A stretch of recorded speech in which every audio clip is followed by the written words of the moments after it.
My sister got access to my phone while I was in the bathroom at her house. She texted all 25 kids invited to my 8-year-old son's birthday party. The message was simple. The party is canceled. It was a prank. My son waited for 3 hours that Saturday afternoon. Nobody came. When I found out what she did, I didn't cry. I rescheduled the party for the following weekend, and when everyone arrived, I announced, "Before we start, I need to tell you what my sister did, and also what she doesn't know about me." Her face went pale. She tried to leave. I was standing between her and the door. The rescheduled party was at the same community center. 22 of the 25 families showed up. My sister had come because my mother insisted, telling her it was the right thing to do.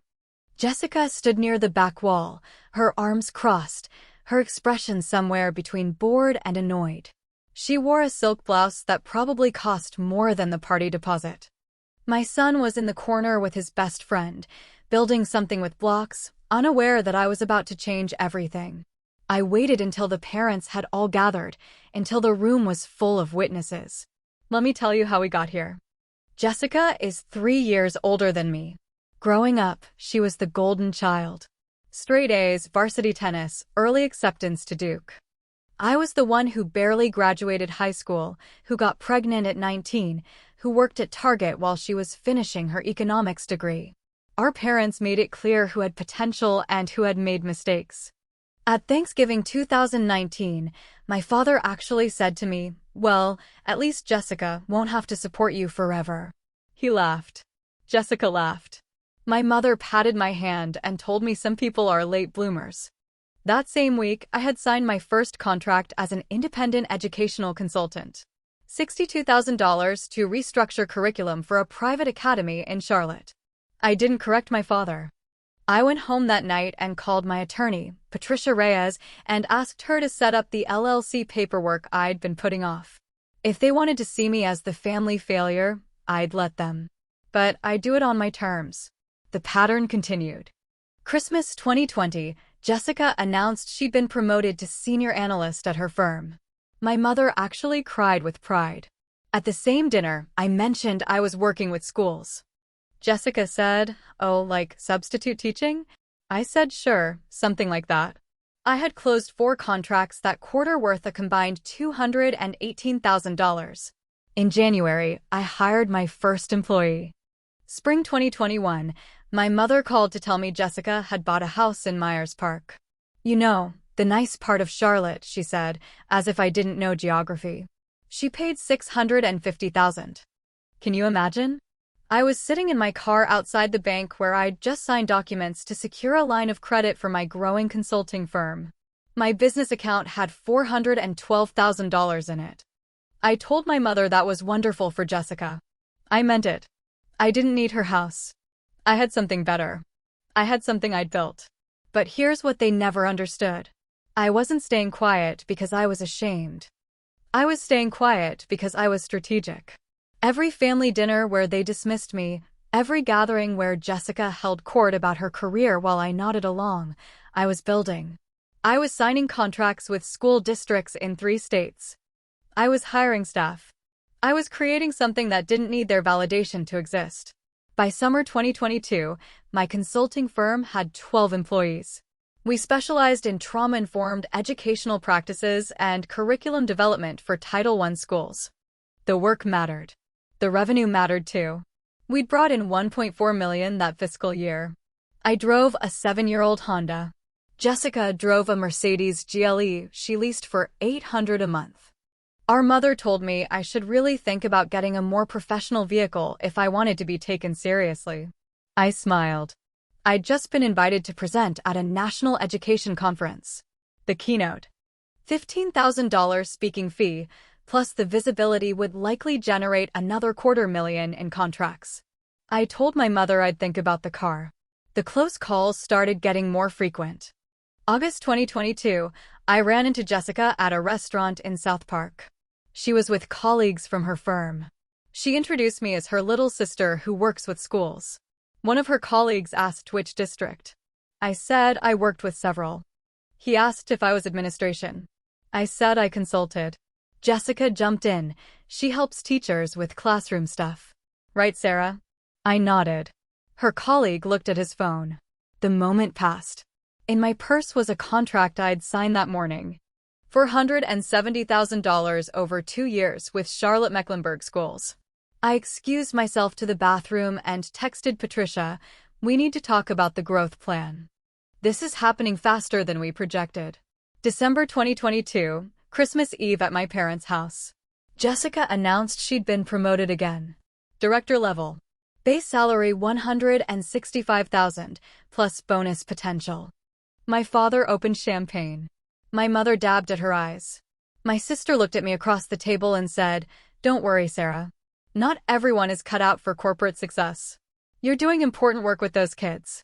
I raised my glass. I deposited my year-end bonus that week. $423,000.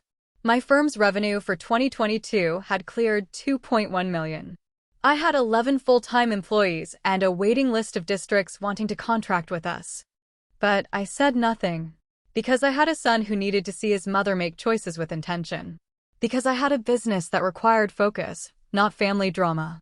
Because revenge is a dish best served with documentation.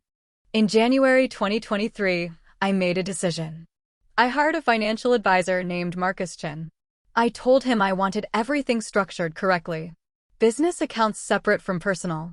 Trust fund for my son's education. Investment portfolio.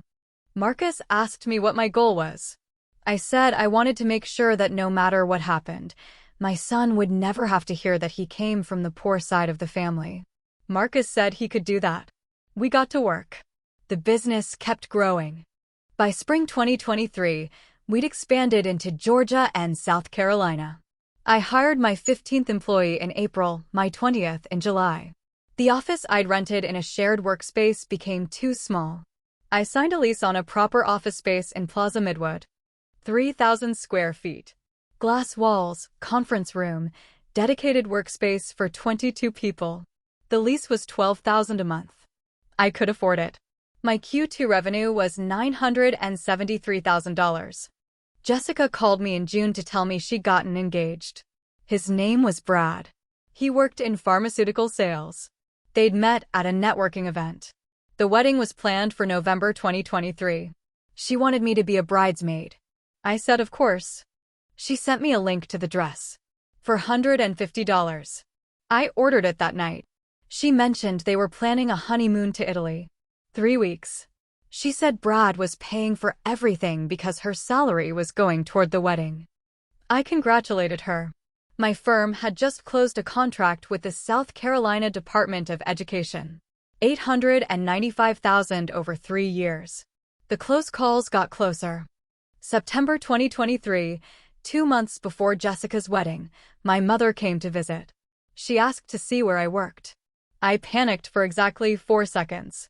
Then I realized I could show her the old workspace, the one I'd sublet to a startup. I took her there. She looked around at the cramped desks, the cheap chairs, the one sad conference room. She sighed. She said, "Well, you're doing your best." I nodded.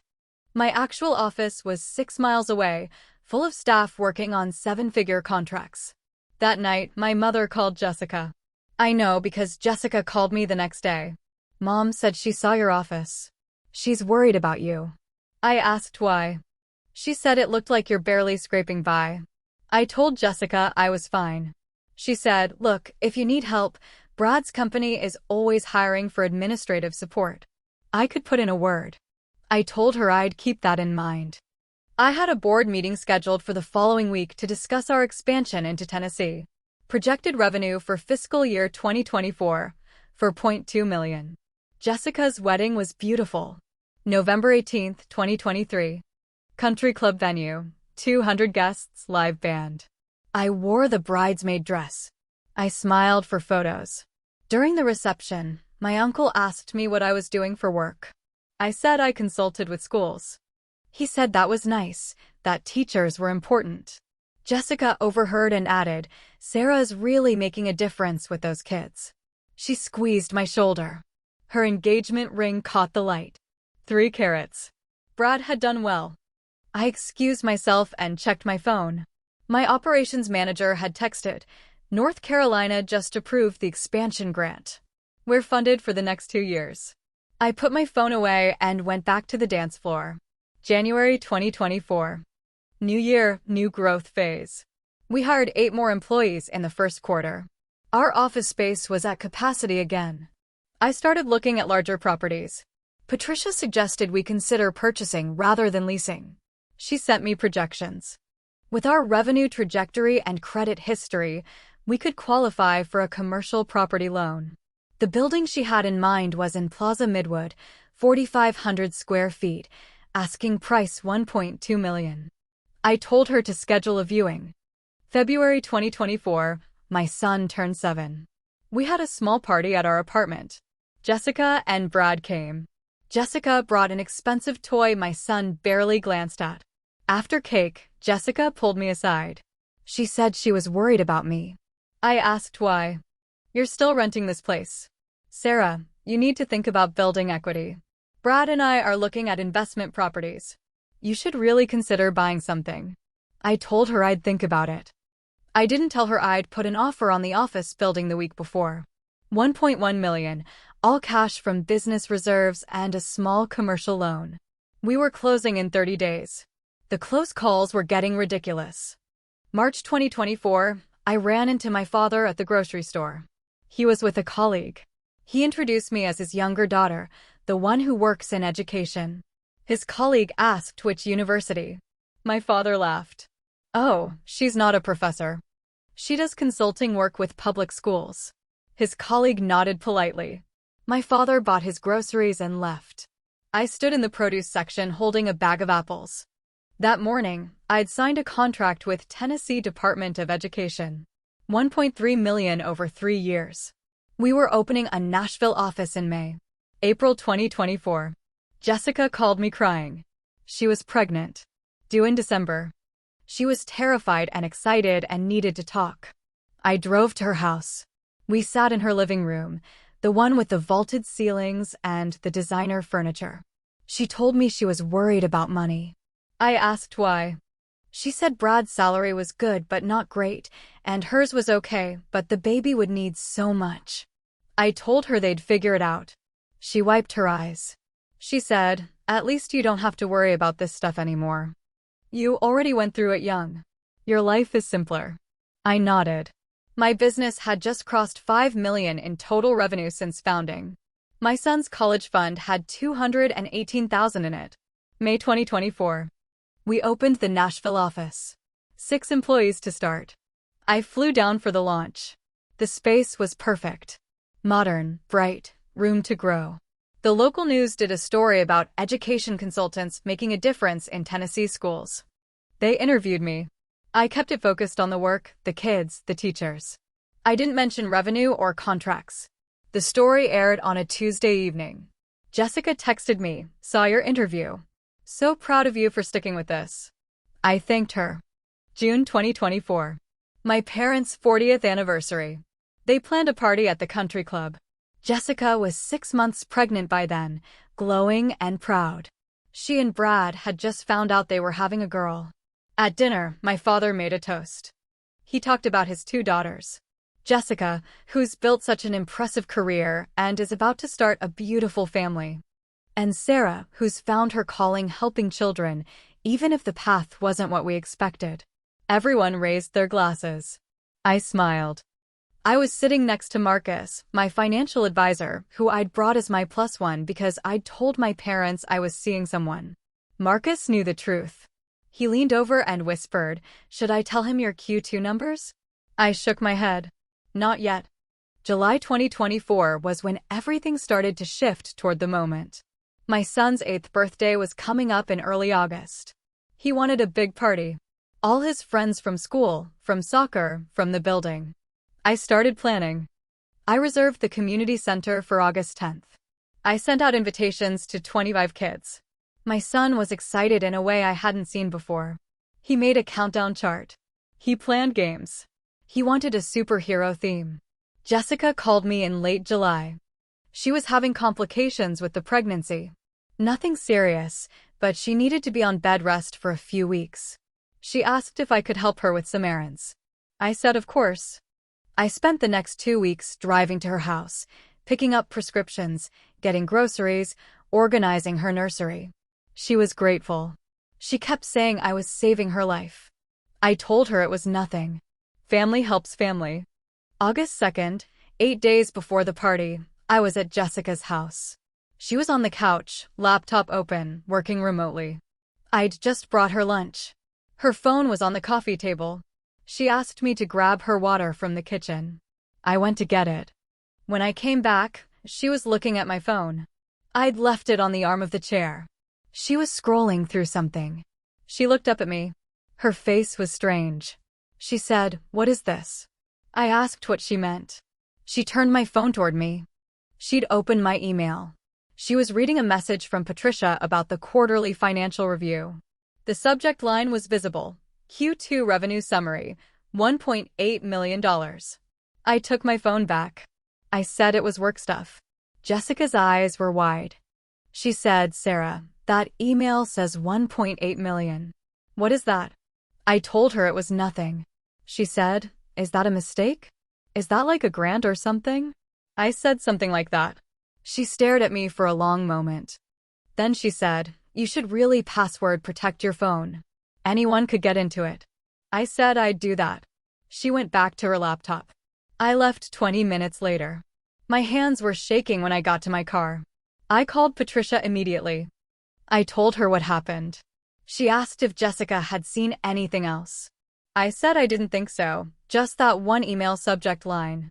Patricia was quiet for a moment. Then she said, "Sarah, do you want to tell your family?" I said I didn't know. She said, "Because at this point, they're going to find out eventually. Your company is too visible. You're doing keynotes. You have staff in 3 states. The question isn't if they'll know. It's when and how." I told her I needed to think about it.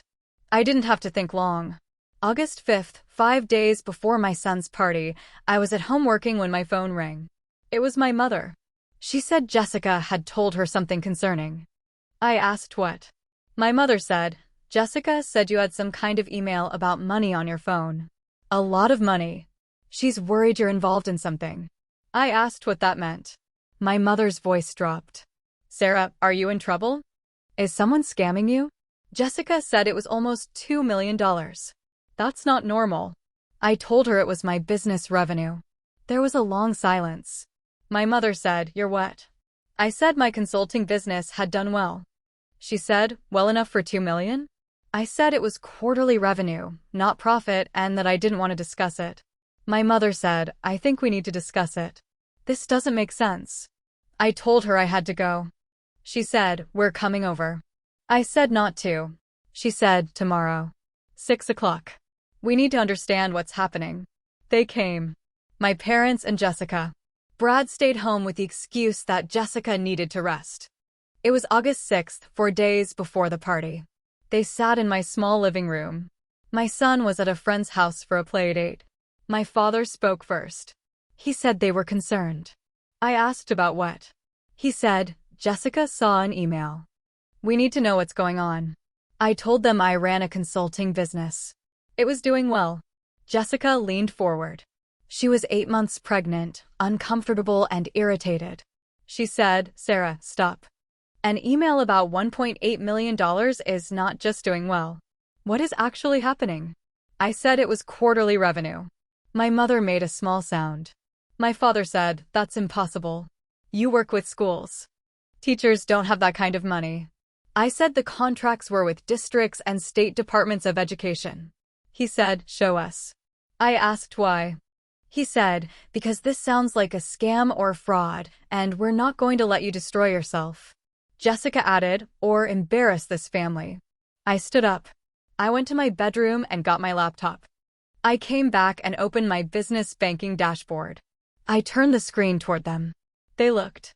My father's face went blank. My mother put her hand to her mouth. Jessica stared.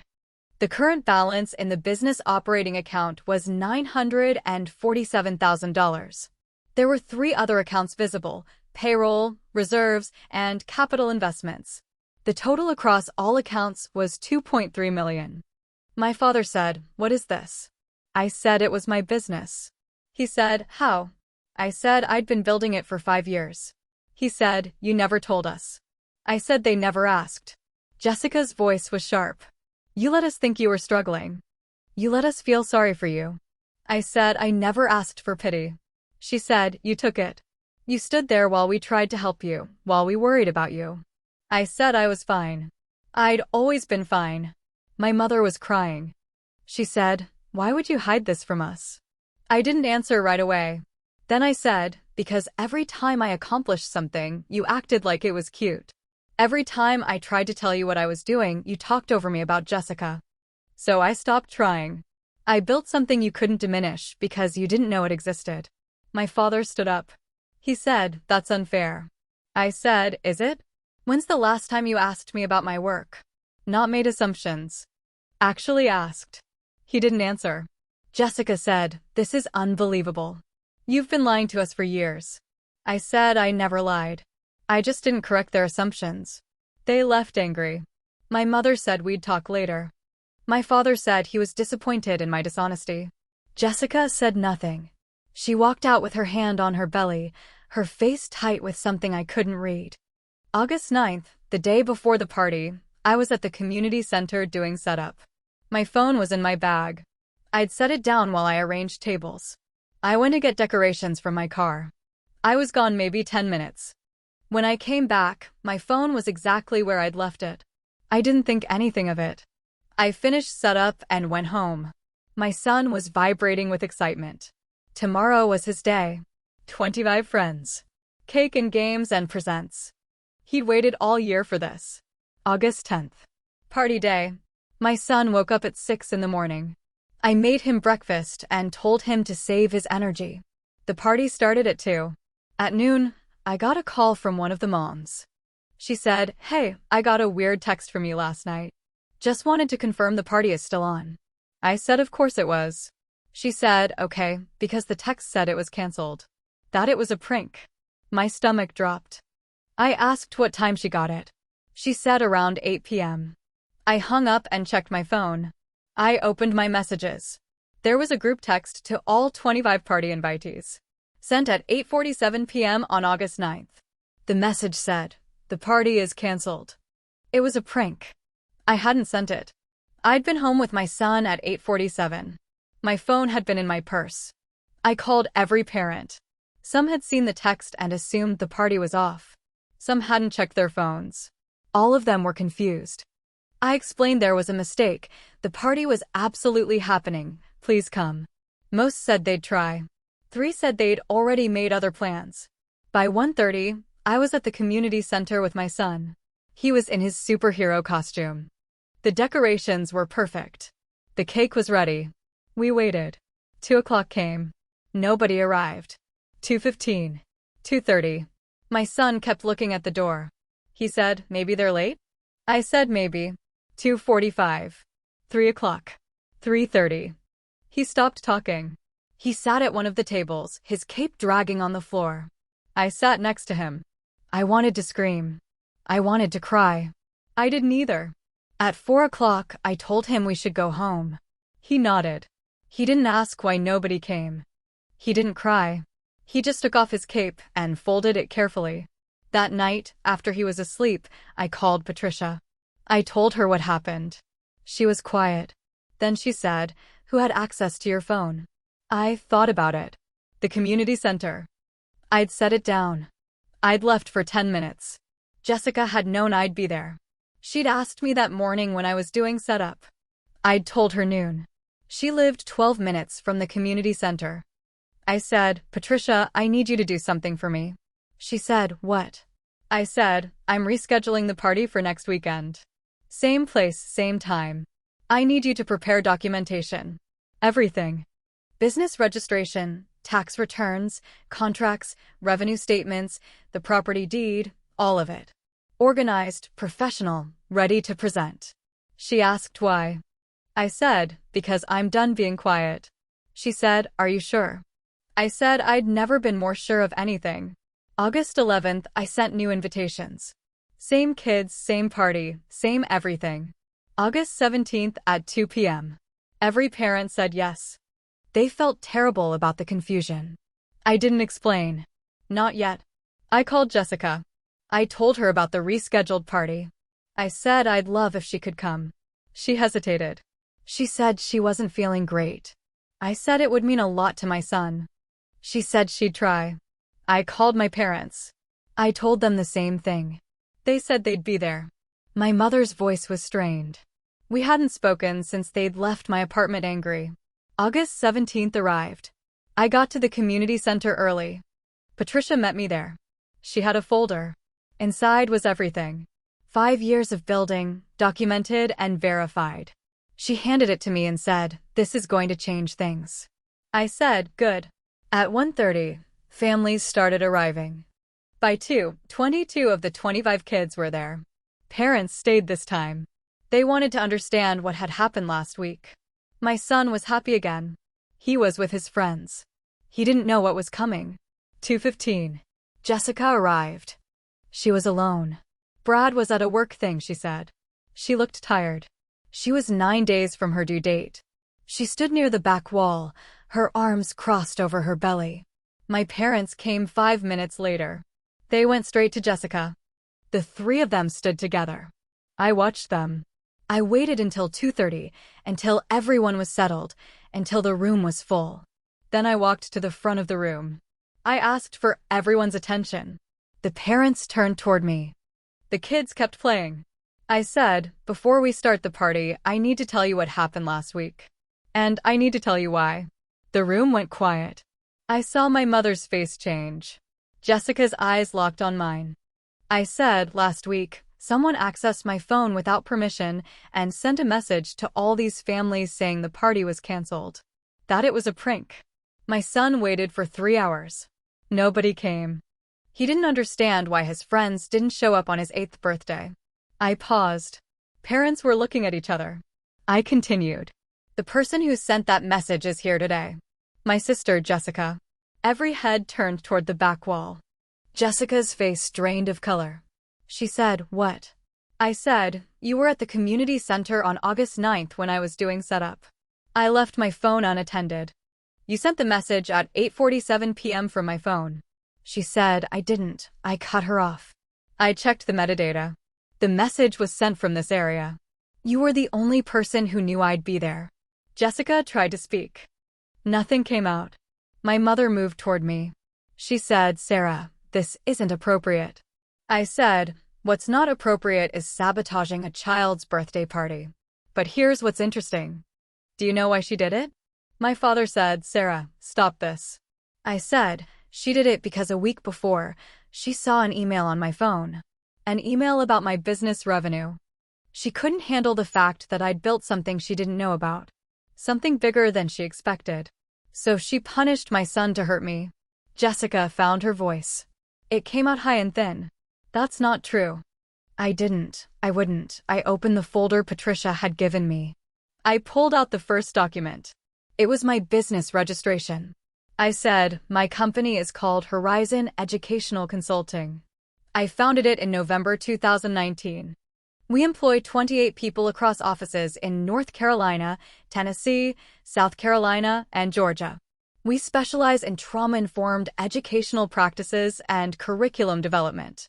Last year, our revenue was $4.6 million. This year, we're projected to hit $6.2 million. The room was silent.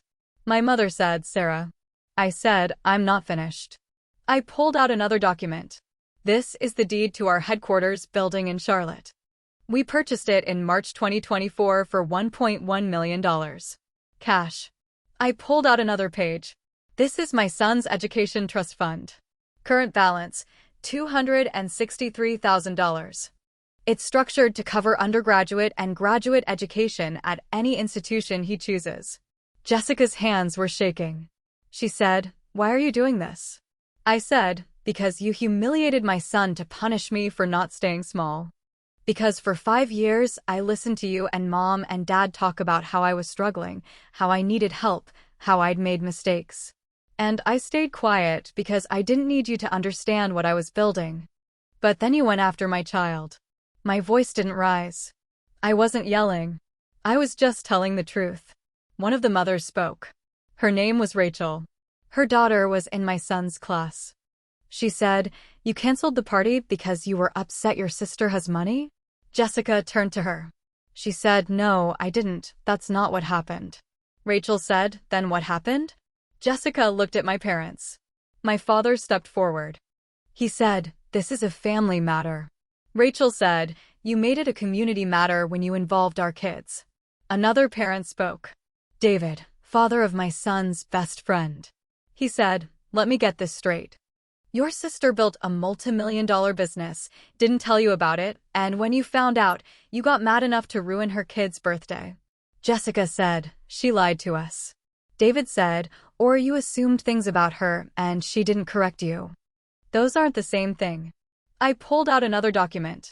I said, "This is a contract signed in June 2024 with the North Carolina Department of Education. $1.3 million over 3 years. This is my work. This is what I've built while you all assumed I was barely getting by." I looked at my father. "You told me at Thanksgiving 2019 that at least Jessica wouldn't have to support me forever. Do you remember that?" He didn't answer. I said, "I signed my first $62,000 contract that same week. I didn't need Jessica's support. I never did." My mother was crying. She said, "You should have told us." I said, "Why? So you could take credit? So Jessica could feel threatened sooner." Jessica made a sound. It was almost a gasp. She said, I didn't feel threatened." I said, "Then why did you sabotage my son's birthday party 3 days after you saw that email? Why did you tell Mom and Dad I was involved in something criminal? Why couldn't you just be happy for me?" The silence that followed was complete. Nobody moved. Jessica's face had gone from pale to red and back to pale again. She put her hand on the wall to steady herself. My mother went to her. My father stood frozen. I looked at him and said, "You want to know the really sad part? I would have told you eventually. I was proud of what I built. But every time I tried to talk about my work, you changed the subject to Jessica's promotion or Jessica's house or Jessica's wedding. So I stopped trying. I let you think what you wanted to think. And I built something you couldn't touch." One of the documents in my hand was a news article. The piece from the Nashville station when we opened that office. I held it up.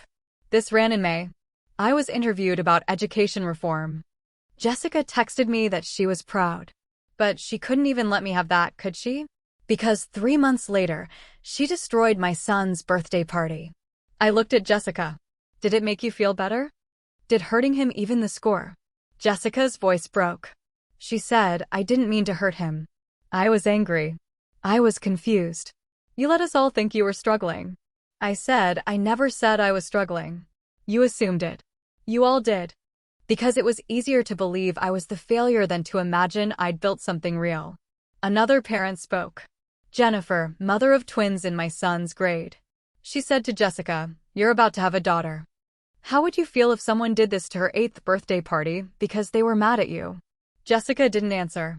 Jennifer said, "You owe this kid an apology." Jessica looked at my son. He was across the room with the other kids, playing a game, oblivious to the conversation. She said, "I'm sorry." I said, "Say it to him, not to me." Jessica walked across the room. Her steps were slow. She was carrying a lot of weight, not just the baby. She got to where my son was sitting. She knelt down, awkward and heavy. She said, "I'm sorry about last week. It was my fault your friends didn't come." My son looked at her. He said, "Why did you do it?" She didn't have an answer that would make sense to an 8-year-old. She said, "I made a mistake. I'm very sorry." He said, "Okay." Then he went back to his game. Jessica stood up. It took her a long moment. She was crying when she walked back toward the wall. My father finally spoke. He said, "We didn't know." I said, "You didn't ask." He said, "That's not fair." I said, "What's not fair is that I spent 5 years proving myself to no one but myself because you'd already decided who I was. What's not fair is that my sister weaponized my son to hurt me because she couldn't handle being wrong about me." He said, "We're your family." I said, "Then act like it. Family doesn't need you to fail for them to feel successful." My mother wiped her eyes. She said, "What do you want from us?" I said, "Nothing. I don't need anything from you. I have a business that works. I have a son who deserves better than what happened last week. I have a life I built without your help or your approval. What I want is for you to understand that the assumptions you made about me were yours, not mine. I never asked you to underestimate me. You chose to. I turned to the room. I said, I'm sorry you all had to witness this. But I needed you to understand why last week happened. My sister made a choice that hurt your kids and mine. I wanted you to know it wasn't random. It was deliberate. And it won't happen again. I looked at Jessica. Will it? She shook her head. She couldn't speak. She was holding her belly with both hands, her face wet with tears. I put the documents back in the folder. I said, now we're going to have a birthday party. The kids don't need to know about any of this. They just need cake and games and fun. If you'd like to leave, I understand. But if you're staying, we're celebrating my son. Nobody left. They all stayed. The party went on. The kids played. My son was happy. He got his birthday. Jessica stood by the wall for another 10 minutes. Then she walked toward the door. My mother started to follow her. Jessica said, no. Stay. I need to go. My mother said, let me drive you. Jessica said, I'm fine. She wasn't fine. She looked destroyed. But she left alone. My parents stayed. They didn't speak to me for the rest of the party. They watched my son open presents. They ate cake. When it was over, my father came to me. He said, we need to talk. I said, not today. He said, when? I said, when I'm ready. The party ended at 5. Families thanked me. Several parents told me they were sorry for what Jessica had done. Rachel hugged me. She said, your son is lucky to have you. I didn't feel lucky. I felt tired. My son was in the car, asleep before we got out of the parking lot. He'd had a good day. That was what mattered. That night, Patricia called. She asked how it went. I told her everything. She was quiet for a moment. Then she said, are you okay? I said I didn't know. She said, you did what you needed to do. I said, did I? Or did I just blow up my family in front of 22 witnesses? She said, your sister blew it up when she went after your kid. You just controlled the narrative. 3 days later, Jessica gave birth. A girl. 7 pounds, 4 ounces. My mother called to tell me. She said Jessica wanted space. I said I understood. My mother said, do you? Because you humiliated her. I said, she humiliated my son first. My mother said, he's 8. He won't remember. I said, I'm 36. I will. She hung up. I didn't see Jessica for 2 months. My parents sent photos of the baby. She was beautiful. They said Jessica was struggling with postpartum recovery. I sent a gift. A savings bond, $5,000, designated for the baby's education. I didn't include a note. Jessica texted me 3 weeks later. One word, thanks. I didn't respond. November 2024, my business closed the year at $6.4 million in revenue. We hired 12 more employees. We opened a Virginia office. I was invited to keynote another conference, this time in California. The speaking fee was $25,000. I accepted. December 2024, Christmas. My parents asked if I'd come to their house. I said no. They asked if they could come to mine. I said not this year. They sent gifts for my son. He opened them and said thank you in a video I sent them. My mother called crying. She said I was tearing the family apart. I said the family tore itself apart when Jessica sent that text. She said I needed to forgive. I said forgiveness and trust were different things. She said she missed me. I said I missed the version of them that asked about my life instead of assuming they knew it. January 2025, Jessica called. She asked if we could meet. I said I'd think about it. She said, please. I need to talk to you. We met at a coffee shop. She brought the baby. 4 months old, sleeping in a carrier. Jessica looked exhausted. She'd lost most of the pregnancy weight, but there were circles under her eyes. She said, I'm sorry. I said, I know. She said, do you? Because I don't think you understand how hard it's been. I said, hard how? She said, everyone knows. Everyone at the club, everyone in mom and dad's circle. They all know what I did. They all know about your business. They look at me differently now. I didn't say anything. Jessica continued. Brad's parents heard about it. They asked me why I'd do something like that. I didn't have an answer. I said, "Did you figure one out?" She said, "I was jealous. I was angry. You'd been lying to us for years." I said, "I wasn't lying. I was existing without your approval." She said, "That's the same thing." I said, "It's really not." Jessica shifted the baby to her other shoulder. She said, "I need you to tell people it was a misunderstanding." I said, "It wasn't." She said, "Sarah, please. My reputation is destroyed." I said, "You destroyed it when you went after my son." She said, "He's fine. He had his party. He's happy." I said, "No thanks to you." She said, "I'm sorry. What more do you want?" I said, "I want you to understand that actions have consequences. You can't sabotage a child's birthday party and expect everyone to forget because it's inconvenient for you." Jessica started crying. She said, "I'm drowning here. I have a newborn. Brad's job is unstable. We're behind on the mortgage. Mom and Dad are disappointed in me. And you're sitting there with your millions, judging me." I said, "My money has nothing to do with what you did to my son." She said, "Doesn't it? If you'd just been honest from the start, none of this would have happened." I stood up. I said, "You're right. If I'd told you 5 years ago that I was building something, you would have found a way to undermine it then instead of waiting until now. This conversation is over." I left. She didn't follow. February 2025. Present day. My son is 8.5. He's doing well in school. He plays soccer twice a week. He has friends who came to both birthday parties. He doesn't ask about his aunt. He doesn't ask why we don't see my parents anymore. He's happy. That's what matters. My business is thriving. We're on track to hit $8 million in revenue this year.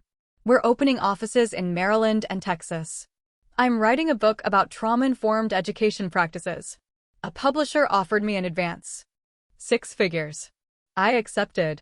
The book comes out next year. I talk to my parents once a month. Brief calls. Surface-level updates. My mother asks when I'll forgive Jessica. I tell her forgiveness isn't the issue. Trust is. She doesn't understand the difference. My father sent me an email last week. He said he's proud of what I've built. He said he wishes I'd told him sooner. I didn't respond. I don't need his pride anymore. I have my own.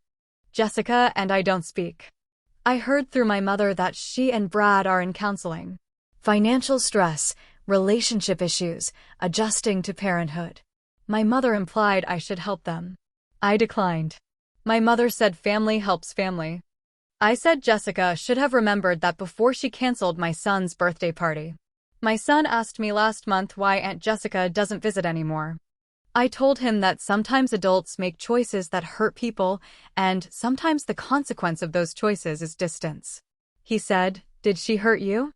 I said, "She hurt both of us." He said, "Are you still mad?" I said, "I'm not mad. I'm just done pretending things are okay when they're not." He nodded. He understood better than most adults would. I don't regret what I did at that party. I don't regret exposing what Jessica did in front of those families. She weaponized my child to hurt me. She deserved to face the consequences in front of witnesses. Some people have told me I went too far, that I embarrassed her unnecessarily, that I should have handled it privately. To those people, I say this: she didn't handle her cruelty privately. She involved 25 families in her attempt to humiliate my son. I just made sure everyone understood why it happened. My son's 9th birthday is in 6 months. We're planning a party. Same community center. He wants a science theme this time. Experiments and rockets and slime. I've sent invitations. Every family said yes. My parents asked if they're invited. I said I'd think about it. Jessica hasn't asked. I suspect she knows the answer. I built a life without their validation. I built a business that didn't need their approval to succeed. I built security for my son that doesn't depend on their acceptance. They thought I was the family failure. I let them think it. And when they finally saw the truth, they couldn't handle it. That's not my problem to solve. That's theirs. So, did I go too far? Or not far enough? Tell me in the comments.